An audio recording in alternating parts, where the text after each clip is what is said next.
नमस्कार, आपण पाहत आहात आपले न्यूज।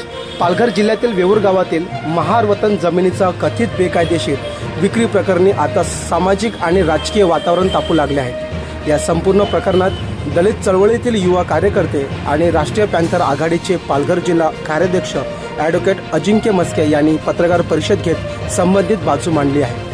पत्रकार परिषदेत बोलताना ॲडव्होकेट अजिंक्य मस्के यांनी दावा केला की संबंधित महार वतन जमीन शासनाच्या पूर्व परवानगीशिवाय विकण्यात आली असून हा व्यवहार कायद्याच्या विरोधात आहे। तसेच या प्रकरणात बनावट कागदपत्रे आणि खोट्या सह्यांचा वापर झाल्याचाही गंभीर आरोप त्यांनी केला। त्यांनी सांगितले की बॉम्बे इन्फेरियल विलेज वतन अबोलिशन्स ॲक्ट 1958चा कलम 5, 3 आणि 7 नुसार शासकीय पूर्व परवानगी घेतल्याशिवाय वतन जमीन विक्री करता येत नाही। म्हणूनच संबंधित जमीन व्यवहार रद्द करून जमीन पुन्हा मूळ महार वतनांच्या वारसदारांच्या नावावर करण्यात यावी अशी मागणी करण्यात आली आहे। ॲडव्होकेट मस्के यांनी प्रशासनाला इशारा देत सांगितले की जर या प्रकरणाची निष्पक्ष चौकशी झाली नाही तर दलित समाजाच्या वतीने मोठे आंदोलन उभारले जाईल। दरम्यान या प्रकरणामुळे पालघर जिल्ह्यात महार वतन जमिनीचा प्रश्न पुन्हा ऐरणीवर आला असून प्रशासन आता काय भूमिका घेणार याकडे सर्वांचे लक्ष लागले आहे। आता पाहूया पत्रकार परिषदेमध्ये ॲडव्होकेट मस्के नेमका कोणता मुद्दा मांडत आहेत।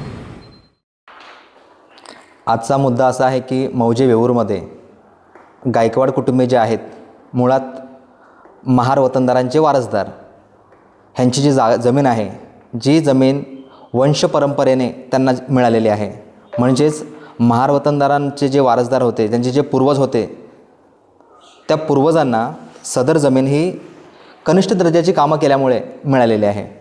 मुळात या समाजाने हजारो वर्ष अन्याय आणि अत्याचार सहन केलेला आहे। या समाजाला उदरनिर्वाहाचं साधन म्हणून या जमिनी वंश परंपरेगत सेवेमुळे देण्यात आलेल्या आहेत आणि या जमिनी गावातील काही धनदांड्य आणि बलाढ्य जे लोक आहेत त्यांनी बळकावण्याचा प्रयत्न केलेला आहे आणि आम्ही अनेक वेळेला प्रशासनामध्ये पत्रव्यवहार केले, अर्ज केले, परंतु शासनाकडून ठोस अशी कुठली पावलं उचलण्यात आलेली नाही आहेत। मुळात हे जे जमिनीचा एक विषय आहे त्याच्यामध्ये बाफना कुटुंबीय जे आहेत, म्हणजेच सोहनलाल बाफना, जयंतीलाल बाफना, संपतलाल बाफना, हुकुमराव बाफना आणि रमेश बाफना यांचे जे पूर्वज होते, महार वतनाची जमीन हडप करण्यासाठी आमचा असं स्पष्ट आरोप आहे, आमचं स्पष्ट असं मत आहे की त्यांनी जमिनीला सुरुवातीला त्यांनी जमीन ही गहाण खताने आम्हाला मिळालेली आहे असं त्याने दाखवलं कागदोपत्री, परंतु मुळात महार वतनाची जमीन जी आहे ती जमीन ही गहाण खताने ट्रान्सफर होत नाही। नंतर त्या जमिनीमध्ये त्यांनी भाडेपट्ट्याचा प्रयोग करण्यात आला की जमीन ही भाडेपट्ट्यामध्ये आम्हाला मिळालेली आहे असं दाखवण्यात कागदोपत्री त्यांनी प्रयत्न केला, परंतु भाडेपट्ट्याने जमीन ही देखील घेता येत नाही हे त्यांना कळालं। त्यावेळेला त्यांनी महार वतनाच्या जमिनीला संरक्षित कुळ लावण्याचा प्रयत्न केला। आता कुळ कायदा हा महार वतन जमिनीला लागू होत नाही हे त्यांना कळालं की कुळाचा प्रयोग देखील आमचा अयशस्वी होत आहे। त्यामुळे मग त्यांनी शेवटचा पर्याय असा केला, 3 पर्याय त्यांचे अयशस्वी झाल्यानंतर जमीन आम्हाला खरेदीने मिळालेली आहे असं त्यांनी एक डॉक्युमेंट दाखवला। सदर डॉक्युमेंट हे बोगस आहे, खोटं आहे आणि कधीही महार वतनदारांच्या पूर्वजांनी जमिनी कोणाला विकल्या नाही, कधी व्यवहार केला नाही आणि त्या विकण्याचा प्रश्न येत नाही, कारण की त्या आमच्या उदरनिर्वाहाचं साधन आहे। आता ह्या खरेदी खताचं समोर करून त्यांनी जे कोणी तत्कालीन तलाठी होते, मंडळ अधिकारी होते, त्यांच्याशी त्यांनी संगनमत करून 7/12 सदरी स्वतःचं नाव चढवून घेतलं, परंतु स्वतःचं नाव चढवल्यानंतर जमिनीमध्ये कधी प्रत्यक्ष आले नाही आहेत। जमिनीचा ताबा जे होता, जे जमिनीचं कसणं, जमिनीचा उपभोग घेणं हे गायकवाड कुटुंबीय जे आहेत तेच घेत होते। या दरम्यान जे गायकवाड कुटुंबाने शासनाकडे पत्रव्यवहार केले की मुळात झालेले जे खरेदी खत आहे ते मुळात बोगस आहे, असं कुठलाही दस्त नाही आहेत। तलाठी मंडळ अधिकाऱ्यांचा पंचनामा झाला त्या खरेदी खतासंदर्भात, कलेक्टर ऑफिसला पत्र दिल्यानंतर मंडळ अधिकाऱ्यांच्या रिपोर्टमध्ये स्पष्ट आणि ठळक अक्षरामध्ये नमूद आहे की शासनाची कोणत्याही प्रकारची पूर्वपरवानगी घेण्यात आलेली नाही। जर शासनाची पूर्वपरवानगी घेण्यात आलेली नसेल तर अशी जमीन ट्रान्सफर झाली कशी काय, हा मूळ वादाचा मुद्दा म्हणतोय। त्यामुळे तहसीलदारांकडे हे जेव्हा प्रकरण आल्यानंतर 2019मध्ये तहसीलदारांनी आदेश दिला की जे गायकवाडचे कुटुंबीय आहेत, मूळ वारसदार, त्यांच्या विरुद्ध आदेश दिल्यानंतर आम्ही आयोगाकडे पत्रव्यवहार केला।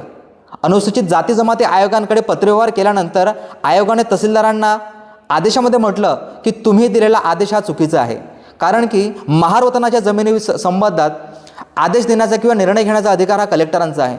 जिल्हाधिकाऱ्यांचा अधिकार असताना तहसीलदाराने आदेश देणे हे चुकीचं आहे आणि 2019चा जो आदेश होता तो रद्दबातल ठरवलेला आहे. हे सगळे वारसदार आहेत ते फक्त फिरतायत जमीन मिळवण्यासाठी. आपल्या पूर्वजांची आपल्या अस्तित्वाची लढाई जी आहे ते लढण्यासाठी फिरतायत. शासन प्रशासनामध्ये फक्त अजूनपर्यंत पत्रव्यवहार होत आहेत, कुठल्याही पद्धतीची ठोस कारवाई होत नाही आहेत. आता या वतनदारांनी जेव्हा पत्रव्यवहार केल्यानंतर आता रिसेंटली असं झालं की हे गायकवाड कुटुंबीय जमिनीमध्ये ये जा करत होतं आणि त्यांनी ये जा करू नये म्हणून त्याच गायकवाड कुटुंब ज्यांच्यावरती अन्याय झाला, ज्यांच्यावरती अत्याचार झाला, जे जमिनीची मागणी करत होते, ज्यांना जमिनीमध्ये हक्क जो पाहिजे होता, अधिकार पाहिजे होता, त्यांच्यावरती खोटे गुन्हे दाखल करण्यात आले.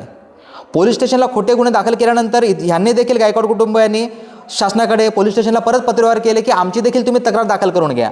परंतु तिथे देखील त्यांची तक्रार दाखल न करून घेता याउलट त्यांच्यावरती खोटे गुन्हे दाखल केले. इतक्यावरच ते थांबले नाही आहेत, तर निवासी नायब तहसीलदारांकडे 164 अंतर्गत 145, 155 अंतर्गत अर्ज दाखल केला आणि त्या अर्जानुसार निवासी नायब तहसीलदार डॉक्टर नरेंद्र माने सर हे त्यांची सुनावणी घेत होते. माने सरांना आम्ही म्हटलं की आमची योग्य बाजू मांडण्याची आम्हाला संधी द्या, परंतु त्यावेळेला कोणतेही बाजू मांडण्याची संधी घेतली नाही त्या लोकांनी आणि संधी दिली नाही. आणि शिवाय संधी तर नाकारलीच, परंतु महार वतनदारांचे वारसदार जे आहेत त्यांना जमिनीमध्ये येण्यासाठी प्रवेशबंदी करण्यात येत आहे असा आदेश काढला. आमचं म्हणणं असं आहे की अन्याय सहन करणारे आम्ही, अत्याचार सहन करणारे आम्ही, जमिनी आमच्या पूर्वजांनी त्रास सहन केला, अन्याय अत्याचार सगळं काही सहन केलं आणि आज त्याच वारसांना जर जमिनीमध्ये येण्यासाठी प्रवेशबंदी केली जात असेल तर शासन कोणत्या पद्धतीने म्हणजे धनधान्य लोकांच्या पाठीशी आहे की सर्वसामान्य लोकांच्या पाठीशी आहे, हा एक मुद्दा तिथे प्रश्न उरतोय. आता आम्ही जेव्हा कलेक्टर ऑफिसला पत्रव्यवहार केले की सदर निवासी नायब तहसीलदाराने दिलेला आदेश हा अन्यायकारक आहे, अधिकाराचा आणि पदाचा गैरवापर केलेला आहे. आता सदर अर्ज केल्यानंतर ते पत्रव्यवहार फक्त फिरते कलेक्टर ऑफिसमध्ये, होम डिपार्टमेंटमध्ये, अधिकाऱ्यांची विचारपूस करते. ते म्हणतात की त्यांचा अधिकार नाही आहे, आम्ही त्यांना पत्रव्यवहार काढतोय. हेच चाललं महिनाभरामध्ये. म्हणून आम्हाला नाईलाजाने पालकमंत्री जे आहेत गणेश नाईक सर यांच्याकडे आमच्या जनता दरबारामध्ये हा मुद्दा आम्हाला घ्यावा लागला आणि जनता दरबारामध्ये मुद्दा घेतल्यानंतर सदर प्रकरणाची चौकशी आता सुरू आहे. परंतु मूळ मुद्दा असा आहे की जे मूळ वतनाचे वारसदार आहेत, जमिनीचे खरे हकदार आहेत, त्यांचाच हक्क डावळून शासनाने त्यांच्या पाठीशी राहायला पाहिजे. आणि मुळात जर निवासी नायब तहसीलदारांना महार वतनाच्या जमिनीसंदर्भात जर स्टे देण्याचा अधिकार असेल तर मग कोर्ट कचेरी कशाला करायच्या? कोर्टाचा दिवाणी स्वरूपाचा अधिकार जर महसूल व चे नियम जे तहसीलदार आहेत ते जर वापरत असतील तर मग कोर्टामध्ये स्टॅम्प ड्युटी भरणं, अर्ज दाखल करणं हा खटाटोप कशासाठी? मग त्या कायद्याचा काय उद्देश आहे की नाही? म्हणजेच मुळात सांगायचं काय झालं की वतनाच्या जमिनी ही महार वतनदारांना मिळू नये यासाठी सगळा हा खटाटोप चाललेला आहे आणि यामध्ये सगळे गायकवाड कुटुंब पिचत आलेले आहेत. खोटे गुन्हे दाखल करा, त्यांना प्रवेशबंदी करा, त्यांचा हक्क हिरावून घ्या, त्यांचा कागदोपत्री त्यांना फसवणूक करा, जमिनी लुबाडून घ्या, लाटून घ्या. इतकं कागदोपत्री हेराफेरी करून देखील आता त्यांना येण्या जाण्यासाठी त्यांना मज्जाव करा, असं सगळं महार वतनाचा जमिनीचा पालघरमध्ये हा मुद्दा चाललेला आहे. संबंध महाराष्ट्रामध्ये महार वतनासारखा मुद्दा अगदी चर्चेला येत असताना पालघरमध्ये देखील हा मुद्द्याकडे अगदी शासनाने दुर्लक्ष करणं हे योग्य नाही आहेत. शेवटी आम्हाला पत्रव्यवहार करणं, सगळ्या करणं, आम्हाला मीडियाचा जे लोकशाहीचा चौथा आधारस्तंभ आहे त्यांचा आम्हाला आधार घेणं आणि आपल्या सगळ्यांच्या माध्यमातून आमचा जो आवाज आहे तो शासनाच्या कानापर्यंत पोहोचवणं हा आम्हाला एक पर्याय उरलेला आहे. नाहीतर नाईलाजाने शेवटी गायकवाड कुटुंबांना आपल्या हक्काच्या जमिनीसाठी उपोषण किंवा आमरण उपोषणसारखा मुद्दा घेणं हे आवश्यक राहील. मुळात हजारो वर्षापासून महार वतनदारांचे वारस किंवा दलित समाजाला हेच करावं लागलेलं आहे. प्रत्येक लहान सहान गोष्टीसाठी, हक्क आणि अधिकारासाठी चळवळी करा, रस्त्यावरती उतरा, आंदोलन करा, संघर्ष करा, परंतु याला कुठे पूर्णविराम देण्यासाठी सरकारच्या माध्यमातून किंवा शासनाच्या माध्यमातून जी ठोस पावले उचलायला पाहिजेत ती पावले उचलली गेली नाही आहेत. महार वतन जमिनीमध्ये बॉम्बे इन्फेरियर विलेज वतन्स अब्युलेशन ॲक्ट 1958 सेक्शन 5-7 मध्ये स्पष्ट म्हटलेलं आहे की जर महार वतनदारांचा अशा जमिनीचा वाद असेल तर जिल्हाधिकाऱ्यांना तो पूर्ण अधिकार आहे की त्या वतनदारांना ती जमीन परत त्यांच्या ताब्यामध्ये देण्याचा अधिकार आहे. महार वतन जमिनीचे जे कोणी मायबाप आहेत, जे कोणी सगळं काही पालन करते आहेत ते आमचे जिल्हाधिकारी आहेत आणि आमची ही मागणी आहे की जिल्हाधिकाऱ्यांनी आम्ही शासनाकडे दिलेल्या आणि आपल्याकडे दिलेल्या अर्जाचा गांभीर्याने विचार व्हावा, वेळ आली तर त्याची सुनावणी घ्यावी, सुनावणीमध्ये बाजू मांडण्याची योग्य संधी दिल्यानंतर त्याच्यावरती योग्य निर्णय घ्यावा. परंतु आमचं ठाम मत आहे की ह्यासाठी कोणत्याही पद्धतीची शासनाची पूर्वपरवानगी घेतलेली नाही. हे लिखित आहे, मंडळ अधिकाऱ्यांचा रिपोर्ट आहे, सगळं काही अगदी कागदोपत्री सगळे पुरावे अगदी जमा केलेले आहेत. आणि आमची मागणी ही सुद्धा आहे की ज्या निवासी नायब तहसीलदारांनी आम्हाला जमिनीमध्ये येण्यासाठी प्रवेशबंदी केली त्यांच्यावरती बडतर्फ त्यांना करण्याचा शासनाकडे आम्ही मागणी करतो, त्यांना बडतर्फ करण्यात यावं. कारण की ज्या अधिकाऱ्यांकडे आम्ही मागणी घालतो आम्ही मागणी करतो की आमच्यावरती अन्याय झालेला आहे आणि ते अधिकारी जर आम्हालाच येण्यासाठी प्रवेशबंदी करत असेल तर तो मोठा प्रश्नचिन्ह निर्माण आहे. तसेच ज्या बाफना कुटुंबियांनी आमची जमीन जी हडप करण्याचा प्रयत्न केलेला आहे ती जमीन आम्हाला पूर्ववत होऊन आम्हाला मिळावी. कारण की मुळात ही जमीन खालचाहून परत त्या वतनदारांना ऑलरेडी रिग्रँट करून झालेली आहे. असंही नाही की सरकारकडे जमा झाली, सरकारकडे जमा होऊन परत रिग्रँट करून आम्हाला मिळालेले आहे. आम्ही ती जमीन कसतो, त्याचा उदरनिर्वाह करतो. उदरनिर्वाहाचं एकमेव साधन हे जमिनी हा होता. आणि जमिनीचं क्षेत्र हे 4 एकर सारखं क्षेत्र आहे. पालघरसारख्या ठिकाणी, वेऊरसारख्या ठिकाणी ही जमीन आहे. आणि यावरती सध्या आम्हाला 2025चा निकाल तहसीलदाराने दिल्यामुळे जमिनीमध्ये जाण्यासाठी प्रवेशबंदी केल्यामुळे जर आज आम्ही जमिनीमध्ये गेलो तर ते आदेश दाखवतात की हा आदेश आहे, तुमच्यावरती खोटे गुन्हे दाखल करू. अशी परिस्थिती, अशा संकटामध्ये महार वतनदारांचे वारस सगळे हे अडकलेले आहेत. तरी शासनाकडे मी तीच विनंती करेन की महार वतनदारांच्या वारसांना ती जमीन पुन्हा मिळावी अशी मी आपल्याकडे विनंती करतो. विषय जो आहे तो कोणत्या अधिकाऱ्यांच्या दालनामध्ये आहे?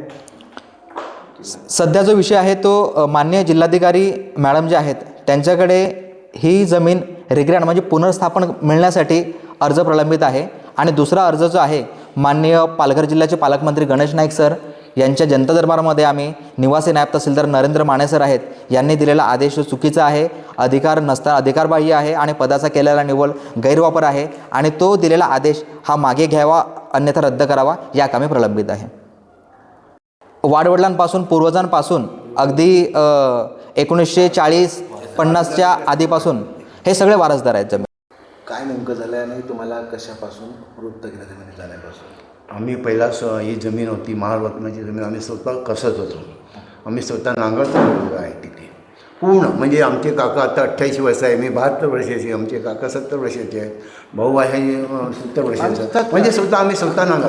याने प्रश्न काय आहे माहिती आहे का, आम्ही जमीन लागवड केली, हे रोप टाकलं आणि आम्हाला येणाऱ्यांना याने मजाव केला. म्हणजे जायचंच नाही, तुमच्या जमीन आमच्या इकडे जमीन आमची जमीन सांगताय जायचंच नाही. मग आता पूर्वीचे लोक कसे थोडीशी भित्री असते, पैसा पाणी नाही, त्यामुळे भित्री म्हणून केला जमीन कळलं. तेव्हापासून या लोकांनी ही जमीन आमच्या ताब्यात घेतली.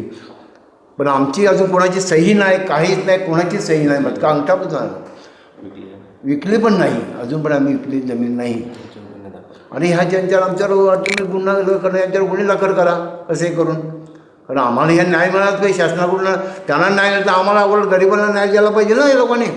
ॲट्रॉसिटी पण आमच्यावर केस नाही, पण आम्ही किती त्याच्यावर केस केल्यात हे दिल्यात, पण आमची एकही केस घेतलेली नाही त्यांनी या शासनाने आणि सरकारने. यांनी सरकारी यंत्रणा हाताशी घेऊन ॲक्टनुसार गुन्हा दाखल करावा व जे या महार वतन जमिनीबद्दलचे अधिकारी किंवा काही राजकीय नेते हे बाफना कुटुंबियाला सपोर्ट करतात त्यांच्यावर त्यांची चौकशी व्हावी आणि त्यांच्यावर ही सुद्धा कायदेशीर कारवाई करण्यात यावी अशी आमची विनंती आहे. ॲडव्होकेट साहेब, तुम्ही हा जर समजा ही यांची मूळ मालकी असताना मग त्या बाफनाच्या नावावर कशी काय जमीन झाली? आता विषय असा आहे की सुरुवातीलाच मी म्हटलं की या मुळात बाफना कुटुंबियांचे जे पूर्वज होते त्यांनी 4 पद्धतीने जमिनी ही स्वतःकडे ट्रान्सफर करण्याचा प्रयत्न केला. पहिला प्रयोग केला तो म्हणजे गहाणखत दाखवण्याचा प्रयत्न केला. गहाणखताचा विषय हा त्यांचा अयशस्वी झाल्यामुळे ती जमीन भाडेपट्ट्याने मिळाली असं दाखवण्याचा प्रयत्न केला. भाडेपट्ट्याचा मुद्दा देखील त्यांचा अयशस्वी झाला. मग त्यांनी संरक्षित कुळ दाखवण्याचा प्रयत्न केला. संरक्षित कुळाचा मुद्दा देखील त्यांचा अयशस्वी झाला आणि तो देखील अनसक्सेस झाल्यामुळे शेवटी खरेदी खताचं त्यांनी खरेदी खत कुठून आणलं, कुठून बनवून घेतलं आम्हाला त्याची काहीही माहिती नाहीत. या वतनदाराच्या वारसांनी कधीही जमीन विकली नाही, गहाण ठेवली नाही, भाडेपट्ट्याने दिली नाही, कधी कोणाला कसायला दिली नाही, कधीही रजिस्ट्रेशन ऑफिसला जाऊन सह्या केल्या नाही, इवन कुठल्याही कागदावरती घरीसुद्धा सह्या केलेल्या नाही आहेत. म्हणजे इव्हन संपूर्ण कागदपत्र जे दाखवून शासकीय दरबारामध्ये जो आपल्या स्वतःच्या नावावरती सातबारा घडवला गेला तो संपूर्ण बेकायदेशीर आहे असं तुम्हाला वाटतं? येस, आमचं ठाम हे मत आहे. कारण की हे मत आमचं यासाठी आहे की जर त्यांनी खरेदी खतासारखा जर कुठून दस्त आणलेला असेल आणि दाखवला असेल तर मग इतके वर्ष त्यांनी कोर्टामध्ये का गेले नाहीत की खरेदी खत आमचं हे योग्य आहे दाखवण्यासाठी. दुसरा मुद्दा असा आहे की खरेदी खतासोबत त्यांनी परवानगी दाखवावी की त्यांनी शासनाची परवानगी घेतलेली आहे. जर त्यांच्याकडे परवानगी नसेल तर ते खरेदी खत असंही रद्द होतं आणि खरेदी खताच्या माध्यमातून जर ते ताबा करण्याचा प्रयत्न करत असतील तर ते कायद्यामध्ये स्पष्ट हे चुकीचं आहे. आमचं म्हणणं असं आहे की महारवतन जमिनीच्या बाजूने शासनाचे निर्णय आहेत, शासनाचे परिपत्रक आहेत, शासनाचे आदेश आहेत, सुप्रीम कोर्टासारखे हायकोर्टाचे सगळे जजमेंट्स आहेत. सगळे काही मुद्दे असताना देखील फक्त आमची आमची मागणी इतकंच आहे की त्या कायदे आणि शासन निर्णयाप्रमाणे फक्त अंमल असावा, फक्त अंमलबजावणी करावी, हीच आमची मागणी आहे. जर अंमलबजावणी खऱ्या अर्थाने झाली तर महारवतनदाराच्या वारसांना ही जमीन त्यांना पुन्हा मिळेल आणि पुन्हा त्यांचा उदरनिर्वाहाचं जे साधन आहे ते पुन्हा त्यांचं सुरू होईल. सदर ही प्रलंबित जी जागा आहे ती कोणत्या ठिकाणामध्ये आहे आणि त्याचा गट क्रमांक काय? सध्या ती जागा जी आहे ती मौजे वेऊर, तालुका जिल्हा पालघर येथे आहे. त्याचा सर्वे नंबर 16-1, 16-3, 16-4, 104-1, 104-3 आणि 104-4 अशा पद्धतीचे 6 याच्यामध्ये सर्वे नंबर आहेत. सध्या ही 4 एकरच्या आसपास सर्व संपूर्ण जागा आहे. पालघर जे आंबेडकर नगर आहे त्याच्या बाजूलाच ही जागा, मैदानाच्या पलीकडे जागा आहे. सध्या जे आपण बाफना बिल्डर मानतात, तर ते ज्या व्यक्तीने ही संपूर्ण जागा आपल्या नावी किंवा बेकायदेशीरित्या अंतर्गत केलेली आहे, तर त्यावरती सर्व भूखंडावरती त्यांनी दावा केलेला आहे की संपूर्ण उर्वरित काही भाग आहे. आता शेवटी कागदपत्रामध्ये अफरातफर करताना सरसकट सगळे सातबारे त्यांनी अफरातफर केलेले आहेत. आमचं असं असतं की आमचे 100% पैकी 50% जागा बळकावली, 50% आमच्या वाट्याला आहे, तर आम्ही काहीतरी थोडा मात प्रयत्न करतोय. 100% जागा ही बळकावून घेतलेली आहे. सध्या जागा ही भूखंड हा सगळा रिकामी आहे. आम्ही तिथे शेती लावत होतो, झाडं लावली होती, रोपं लावली होती, तिथे कंपाऊंड लावलेले होते, गेट लावलेले होते. असं असताना देखील ते सगळं तोडून त्याची जर आम्ही तक्रार करतोय पोलीस स्टेशनमध्ये, शासनाकडे तक्रार करतोय, तर तक्रारची दखल घेतली जात नाहीत. आणि आम्ही जातोय तक्रार करण्यासाठी की आमच्या जमिनीमध्ये कोणीतरी घुसतोय, अतिक्रमण करतोय, ही तक्रार जर आम्ही शासनाकडे देतोय तर त्यावर आमच्यावरती गुन्हे दाखल होत आहेत. आम्ही झोपड्या बांधले सदर समोरच्या व्यक्तीने जे काही खरेदी खत न्यायालयामध्ये किंवा एखादा त्या प्रशासकीय अधिकाऱ्याला दाखवून जी काही जागा आपल्या नावी केली असेल, तर तो खरेदी खत आपण पाहिलेला आहे का? आम्ही खरेदी खत तो पाहिला. जेव्हा तहसीलदारांकडे आणि आयोगाने ज्या वेळेला सुनावणी लावली होती तेव्हा आम्ही तो पाहिला, परंतु आम्हाला फक्त झेरॉक्स प्रत लांबून पाहायला मिळाली त्या गठ्ठ्यामध्ये. बाकी ते आमच्याकडे ऑफिशियल त्याची कॉपी नाही आहेत किंवा ते आमच्याकडे असण्याचा प्रश्न पण येत नाहीत, कारण की ते त्यांनी कुठून आणलं असेल आम्हाला काहीच माहिती नाही. माहितीच्या अधिकारातून त्या दिल्या नाहीत का? आम्ही माहितीच्या अधिकारामध्ये त्या दस्ताची मागणी ह्यासाठी केली नाही की आम्हाला त्या दस्ताचा नंबर माहिती नाहीत. फक्त सुनावणीच्या दरम्यान त्यांनी त्यांच्यातर्फे म्हटलं की आमच्याकडे खरेदी खत आहे. आम्ही पाहिलं, परंतु त्या खरेदी खतावरती या वतनदाराच्या वारसांचे कुठेही सही नमूद नाही आहेत. फक्त त्यांनी दाखवलेलं आहे की आम्ही जुन्या पूर्वजांकडून विकत घेतलेले आहे, परंतु तसं देखील कुठे प्रकार नाही आहे.